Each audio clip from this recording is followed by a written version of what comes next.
Estos títulos, la agenda del país hoy, pero también con un título sustancial, te lo contábamos en la apertura, el que está relacionado con la inflación.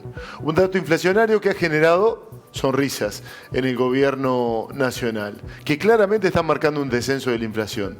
Sin embargo, por detrás, la desaceleración de la economía, la caída del consumo, un escenario muy particular, al que vamos a asistir con una compañía de alguien que siempre nos ayuda a echar luz respecto de los asuntos económicos. Ahí lo estamos viendo, le damos la bienvenida a Miguel Bosch, que es economista. Muy buenas noches, Miguel, ¿cómo estás? Bienvenido. Gracias por invitarme nuevamente, muchas gracias. Bueno, también de números que estamos hablando, lo de Boca nos ha caído mal, te queremos ser sinceros porque vos sos amigo, pero bueno, tenemos que hablar de otros números. Miguel, analizando un poco, nosotros los periodistas cuando no somos especialistas echamos mano a la gente que confiamos, que nos genera seriedad, y en ese marco de seguir información uno dice, bueno, Menem fueron 3 años de inflación, pero en aquel tiempo aumentaban los salarios. Con Alberto Fernández, un proceso de inflación dolorosísimo para todos los argentinos, pero también había aumento de salarios. Ahora está bajando la inflación, pero la situación es la que tiene que ver con el retraso de los sueldos, gente que la está pasando muy mal. ¿Cómo definís esta situación? Sí, a ver. Lo primero que tenemos que... Pongamos un dato. Los salarios promedio aumentaron en febrero 2 puntos por debajo de lo que fue inflación, pero 2 puntos es el 20%. O sea, veamos lo que significa en términos de dejar de comprar cosas, ¿sí? Claro. A ver, yo siempre uso esta metáfora. Que nos salvemos del descenso es un momento, por decirlo así, pues feliz. Festivo. Festivo, claro. Bien, gracias, Pablo. Pero no feliz, exactamente. Me ayudaste, mira, cosas. Porque hay que seguir pensando en los costos de donde estamos. O sea, que pasemos de 13 a 11, pero 11, tenemos 51, casi 52% acumulado en 3 meses. De lo que va del año. Estamos con casi por 3 en 12 meses. Estamos en una situación que es muy delicada, porque hay gente que no come, ¿sí? O sea, uno tiene que tener en cuenta que hay gente, algunos tienen la suerte de poder pagar la cuota de una universidad, por ejemplo, privada, ya que hace un ratito hablaba, pero una cuota de una universidad privada, 550.000 pesos. ¿Quién? ¿Pero cuánto es el universo? ¿Cuáles tienen suerte o no de eso? Pero hay gente que no llega a cobrar 550.000. Si nos ponemos a pensar, los ingresos promedios están por debajo de la línea de pobreza ya familiar. ¿Por qué? Digamos, y voy a corregirla técnicamente. La mediana, el individuo del medio de todo esto, no el ingreso promedio, sino el ingreso de ese individuo está por debajo de la línea de pobreza, ¿sí? Y estamos hablando de gente que está trabajando y es productiva. Y si a eso le sumamos una reflexión, que en teoría tu productividad como trabajo, porque voy a decir, yo estoy desempleado, bueno, no estoy produciendo, qué triste, todo eso, pero que tu producción te ponga en pobreza, me es imposible considerar que efectivamente tengamos esa productividad a nivel de los trabajadores. Entonces, yo quiero poner en contexto la situación económica del país para decir, che, ¿podemos decir que es festivo que baje? Bien, voy a usar tu palabra, Pablo. Pero no seamos, no festejemos con felicidad. ¿Y qué se nos viene? Porque es lo que sigue. Claro, ¿hacia dónde estamos yendo? ¿Hacia dónde? Exactamente. A ver, en un momento dado quiero repetir lo siguiente. Es cierto que las tarifas estaban mal, pero la sociedad respondía en función de ese marco tarifario y de subsidios. Digámoslo simple. A ver, la gente no salía a la calle porque le subsidiaban el agua. Entonces no pedía más salario. El agua, la luz, perdón, quise decir, o el gas. Sí. Es decir, no salía. Entonces no estaba peleando, para decirlo así, por su productividad y por no ser pobre. vamos a ponerlo así, bien simple. No estaba peleando porque lo estaban subsidiando. A ver, lo hubiesen sincerado antes, hubiese sido una discusión también en la calle, donde la gente hubiese dicho no puedo pagarlo al gas y hubiesen discutido un ajuste. Entonces, que cuando le quitaste los subsidios y no acomodaste con salario, no es decir, vamos a sincerarnos, esto está bien, porque estuvo muy mal antes. Sí, pero yo también sincerame a mí, porque yo también discutí distinto. ¿Me expliqué? Sí, perfecto. Entonces, ese punto es que no lo estamos discutiendo, en general. Y eso yo le digo a aquel que entiende y apoya, que hay gente que votó acá 7,5 a 2,5. Yo le digo a esa gente, por favor reflexionemos sobre esto. Porque hay gente que es pobre, trabajando todos sus días, no puede hacer más. Y pretendemos creer que no es productivo para dejar de ser pobre. No, pues si no está muy grave la situación, más de lo que estamos viendo. Es decir, que si el individuo que trabaja no está recibiendo su productividad, es muy grave, porque ese individuo no va a poder nunca salir de ahí y va a seguir siendo pobre toda la vida. Entonces, no, la productividad es mayor. Me parece muy interesante lo que dijiste de sincerar los precios si se hubiese hecho antes, porque esto no tiene que ver con la gestión de Javier Milei exclusivamente. Ya a este proceso lo venimos viendo durante el gobierno de Alberto Fernández, el fenómeno del que tiene trabajo y es pobre. Digo, no estás desempleado, estás trabajando y sos pobre porque ganás por debajo de la canasta. Pero, ¿qué perspectiva hay de que se solucione? Porque el gobierno no va a emitir, ¿no? No hay un plan productivo que vos digas, bueno, van a recaudar más entonces. ¿Cuál es la salida para el trabajador o cuál es la proyección que tiene el trabajador en este escenario? Es que por delante el derrame, para decir así, vamos a suponer que empieza a crecer la economía. El derrame no va a ser automático a salarios, porque tenés un nivel de precariedad tan grande que no lo va a recibir, digámoslo, ¿sí?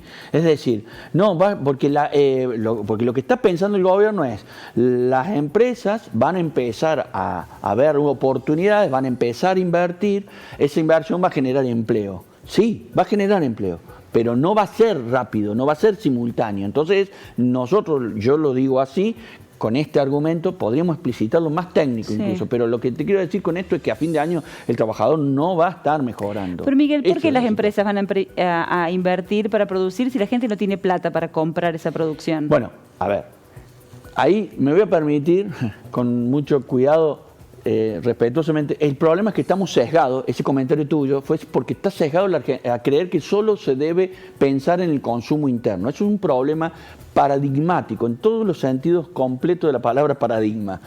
La Argentina cree que es para esto. Si yo voy a hacer una fábrica de cerveza pensando en venderle a los de la Argentina, ¿por qué no vendemos el mundo? Pero el mundo no piensa así, El mundo piensa es para vender el mundo. Y ahí sí que es importante y trae rápido. Si yo tengo condiciones de productividad para vender al mundo, invierto rápidamente. El problema, ¿sabes cuál es? Que es como, vamos a hacer de cuenta que me pongo a producir aceituna. Ustedes saben la historia de Nucete, que se la quedó Mansur.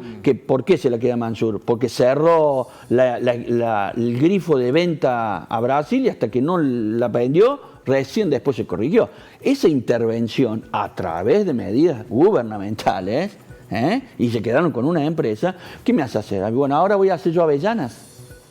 Invento. Sí, sí. Me van a cerrar la economía un día para quedar con la empresa. Ese es otro problema. No solamente que no pensamos hacia afuera, sino que los que piensan no tienen el marco jurídico. La seguridad. Entonces, ahora ordeno. Lo primero que hay que hacer es darle el marco jurídico y tranquilidad para que puedas pensar en el mercado exterior. La Argentina en este momento tiene en determinados tipos de trabajadores muy buena productividad. Por eso me quejo de que seamos pobres, trabajadores pobres, ¿sí? Porque justamente estoy diciendo, no, hay oportunidades, porque hay gente productiva. Y es productiva para afuera. Si eso se diera, sería más rápido. Por eso yo dije, y lo reitero, yo no veo la B corta, yo no la veo, Primero que nada, porque veníamos cayendo, profundizamos, ahora van a decir que salimos así, sí, pero es una W, digo yo. Después, ¿me explico? Pero no estamos teniendo en cuenta que yo podría haber suavizado y hacer la famosa U, que estamos discutiendo esto. Sí. Entonces, yo no veo la B corta, no la veo. Pero aun cuando la viera, no sé si eso repercute rápidamente en el ingreso de los asalariados. Bueno, vos tenés una mirada desde la economía, pero siempre es muy amplia, y por eso te voy a hacer una pregunta que va más allá de los números.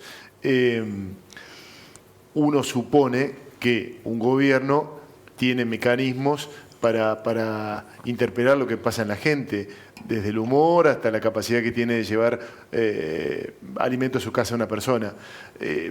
¿El gobierno claramente toma nota y cree que hay una salida de esto? Porque vos decís, bueno, la salida no va a ser nunca rápida, si es no va a ser rápida, y en medio de una angustia muy generalizada.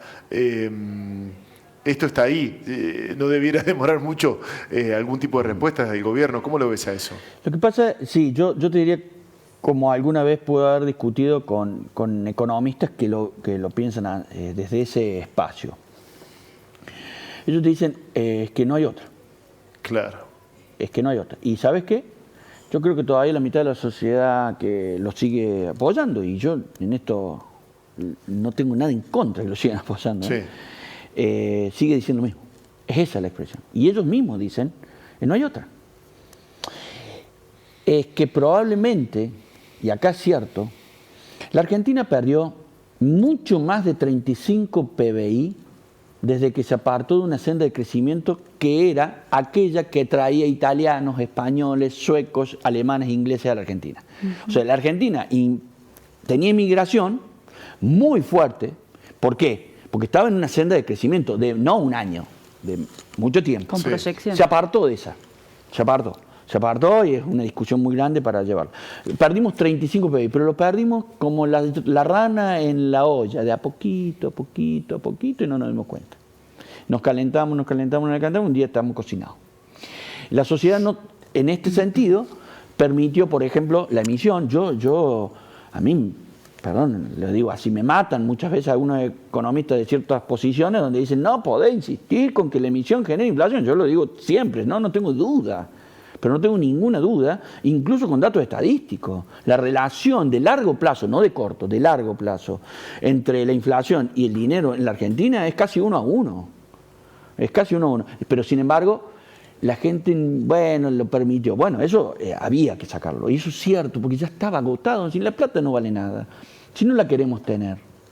Yo hice un chiste, yo lo voy a traer después. Yo tengo un billete de $1 moneda nacional, que necesitabas 83 billetes de esos para comprar $1 en 1966, 67.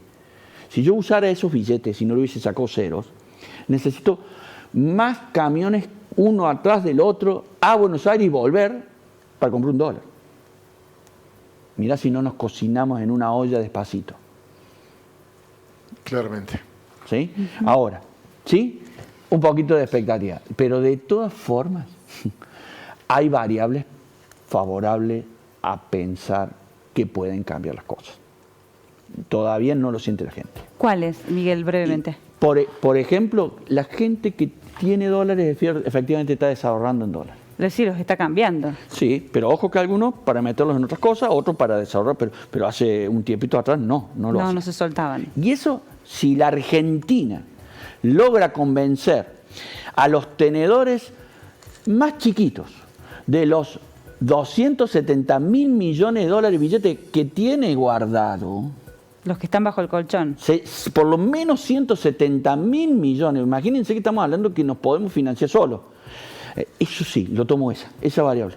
En el momento en que la gente diga, no me conviene, estoy tranquilo, porque primero dicen, no, bueno, está bien, no se me va a licuar más, y puedo invertir estos dólares, bueno, los chicos, no los grandes, los chicos más que nada. Pequeño ahorrista. Perdón que... Miguel, siempre es lindo escucharte. Sí.